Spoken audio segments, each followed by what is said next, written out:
All right, so welcome everyone to another deep dive. And today we're going to be diving deep into the world of getting rich. Ooh, exciting stuff. It is.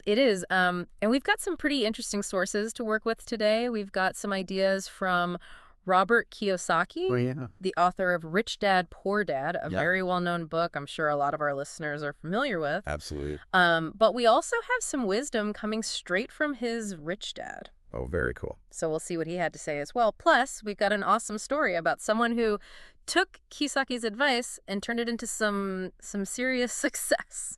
Well, that's what we like to hear. That's what we want to hear, right? Yeah, put it into action. So Yeah. yeah, it should be really interesting to see all these different perspectives on wealth building. Is it going to be a good one? Yeah. Okay, so let's just jump right in. One of the biggest things that Kiyosaki talks about is this idea that the rich don't work for money. Right. They have money work for them. Makes sense. Which, yeah, it makes sense when you hear it, but when you really break it down and think about it, it's a huge shift in mindset. It is, yeah. And this is really where I think Kiyosaki's own personal story is so important. Yeah. He actually talks about working for his own rich dad when he was a kid for like 10 cents an hour. Wow. And his rich dad wasn't trying to make him rich quick or anything. Right. It was more about teaching him about financial literacy. Yeah.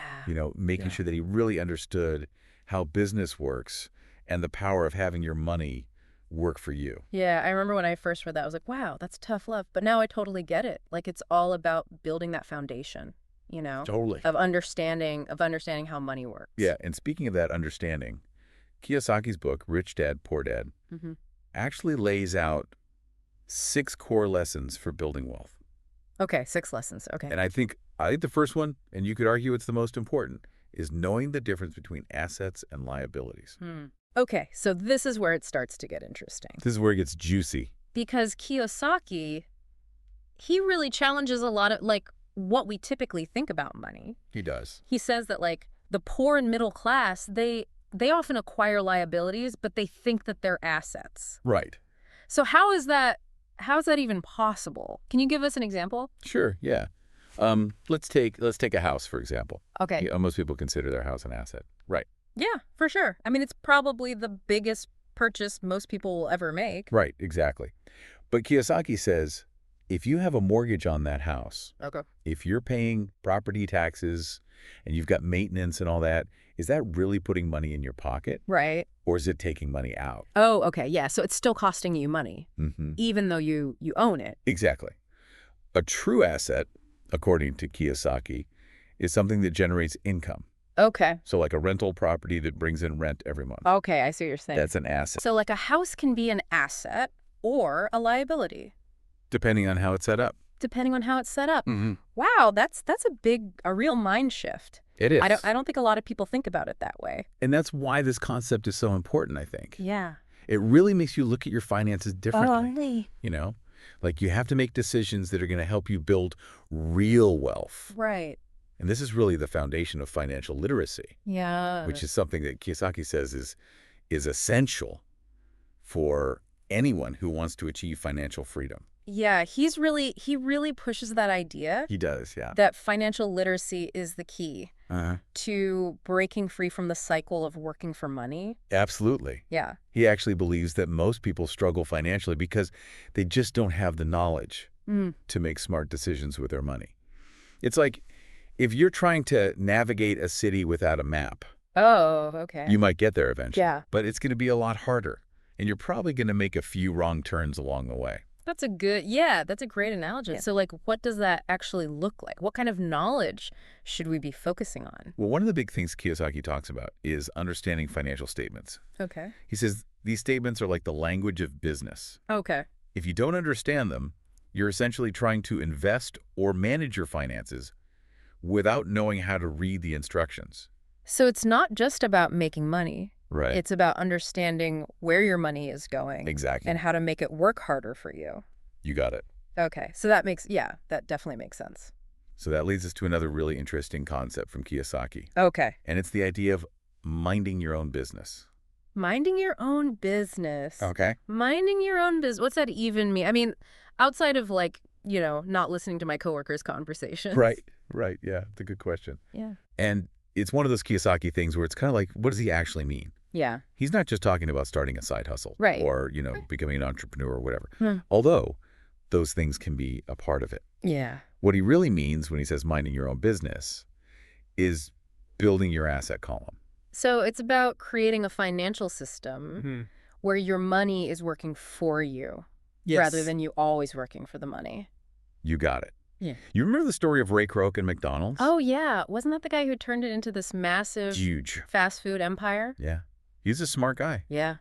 But his real business, it wasn't hamburgers. Okay. It was real estate. Interesting. He knew that the land that those McDonald's were on, Right. that's where the real wealth was. Oh, So he right. was building an asset column through owning property. So, like, minding your own business means, like, focusing on building assets that generate income Exactly. that will eventually lead to, like, financial freedom. Exactly. It's about taking control of your finances, Yeah. not relying on just a job for your income. And, this goes right back to Kiyosaki's main message, Okay. that the rich don't work for money. Right. They make money work for them. Okay, so how do we do that? Yeah, good question. How do we transition from, like, working for money Right. to having money work for us? Well, Kiyosaki actually left his job Okay. at Xerox, Yeah. Xerox, to start his own company, Wow. which was a pretty risky move at the time. Yeah, especially leaving a secure job like that. Right. But he understood that to get the kind of financial freedom he was after, Yeah. a job wasn't going to cut it. So it really takes courage to walk away from the safety net and just kind of, dive into the unknown. It does, and I think that's part of what separates, Yeah. the people who achieve that kind of success from others. It's that willingness to take risks, Yeah, to have that vision and go for it. you got it. But it's not always easy, Right. even when you understand, like, the basics Yeah. of building wealth. Yeah, there's always going to be those obstacles There are. that get in the way. And Kiyosaki talks about that. He does, The yeah. 5 roadblocks to wealth. He lays them all out. Uh, Fear, cynicism, yeah, laziness. laziness, bad habits, arrogance. Yes, all of those things can really sabotage Oh, yeah, for sure. even the best financial plans. I mean, we've all struggled with at least one of those. Right, at some point. I mean, I know I've been guilty of procrastination and bad spending habits. We're all human. Oh, for sure. So how do we overcome these? It is the question. Yeah, how do we get past those? And Kiyosaki, he lays out 10 steps He does. to get started. A good roadmap. Yeah, on that journey to financial freedom. So let's dive into those. What's the first one? Okay, so step 1, find a reason greater than reality.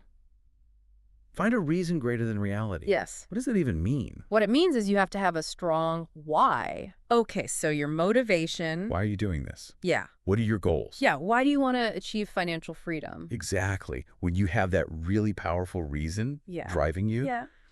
it's so much easier to stay motivated Oh, for sure. and keep going when things get tough. Totally. If you don't have that, why? Uh-huh. You're gonna give up. It's easy to lose sight of the big picture. Yeah. Exactly. Yeah. And so that leads to the next step. Yeah. Choose to be rich. Okay, so choose to be rich. It sounds so simple, Yeah. but a lot of people, they never actually make that decision, Mm. that conscious decision Yeah. to go after To it. go after wealth. Yeah. Yeah, it's about making that commitment Yeah. and taking control of your future. And then, of course, we've got the step we talked about earlier. Yeah. Minding your own business. Right. This is where you put it all together. Put all the pieces together. Build that asset column. Mm-hmm. That will bring you the financial independence. It all starts to come together. Yeah, so that makes sense. But we've still got 7 more steps. Oh, we've got a ways to go. Oh, we do, yeah. What are some other ones that we should hit on? One that I think is really important Okay. and often gets overlooked is understanding the history of taxes and the power of corporations. Okay, so we're not talking about becoming like tax experts. No, but it's about knowing the rules of the game. Right. So we can use them to our advantage. Exactly. Kiyosaki talks about how rich people don't avoid paying taxes. Right. They use legal strategies to minimize their tax burden. Okay. And those same strategies are available to everyone. Oh, interesting. Yeah, if you take the time to learn about them. So it's about leveling the playing field a little bit. It is. It is. Awesome. What else we got? Another big one is the idea that the rich invent money. Invent money. Okay, so we're not talking about like counterfeiting. No, no, no, not at all. This is Oh, about being creative, right. finding opportunities, Yeah. and thinking outside the box. Being resourceful. Exactly. Don't just wait for opportunities to come to you. Right. Be proactive. Go after them, be innovative. Okay. And then finally, we have work to learn, don't work for money. Oh, we talked about that a little bit earlier. We did, but it's worth repeating. It's so important. It is. It's about putting knowledge and skills first Mm-hmm. rather than just chasing a paycheck. Exactly. It's about always learning, Yeah. expanding your financial intelligence. Yeah, the more you know, Right. the better off you'll be. The more opportunities you see, the more you can create real wealth. Okay, makes sense. So that leads us to another thing Kiyosaki talks about. Okay. The 3 different types of income. 3 different types of income. Okay, so what are they? What makes them so different? All right. So the first one is ordinary earned income. Okay. This is the kind of income most people are familiar with. It's what you get from your job. Right. You trade your time for money. The classic 9 to 5. Exactly. And while earned income is important, we all need it to pay the bills. For sure. Kiyosaki says it's not the path to real wealth. Because you're always limited by the hours in a day. Exactly. You Yeah. can only work so many hours. Yeah. Then we have portfolio income. Okay, portfolio income. So this comes from investments. Right. Like stocks, bonds, mutual funds, things like that. So this is more about putting your money to work for you. Exactly. You're not trading your time directly for money anymore. Right. Portfolio income has the potential to grow over time, especially if you reinvest your earnings. But it also comes with some risk, right? Absolutely. All investments carry some level of risk. Yeah. That's why it's important to do your research, diversify your investments, Don't put all your eggs in one basket. Exactly. And then finally, we have the third type of income, passive income. Passive income, okay. This is the dream, right? This is what everyone wants. Income that comes in without you actually having to actively work for it. You got it. It's like the holy grail of financial freedom. Yeah.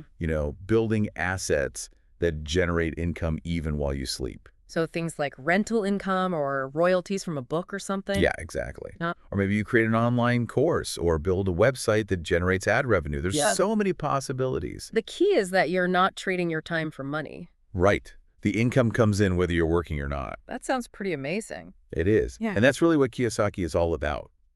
Shifting your focus from earned income Mm-hmm. to portfolio income and passive income. That's how you build real wealth and achieve financial freedom. Okay, so this has been a really interesting deep dive. A lot to think about. It is, yeah. So what would you say, what's the key takeaway from our listeners today? I think the most important thing to remember is that financial literacy is key. Okay. It's not about luck or inheritance. Yeah. It's about making smart decisions with your money. Taking control. Exactly. And it's not about getting rich quick. It's about building a solid foundation Long term. for your future. Okay, so before we wrap up this deep dive, I have one last question for you. Okay, shoot. What's one small step that our listeners can take today, right now, to start minding their own business and building that asset column? That's a good question. Well, I mean, if you haven't already, I definitely say pick up Kiyosaki's book, Rich Dad, Poor Dad. Okay? It really lays out all these concepts in a way that's easy to understand. To start there. Yeah, or maybe just start researching different investment strategies. There are tons of resources out there. The key is to just take action. Even a small step can make a big difference over time. So dive in, explore, and start building your path to financial freedom. Couldn't have said it better myself. And remember, everyone has the potential to improve their financial well-being. It starts with education and taking action. Absolutely. On that note, happy investing, everyone. And we'll see you on the next deep dive.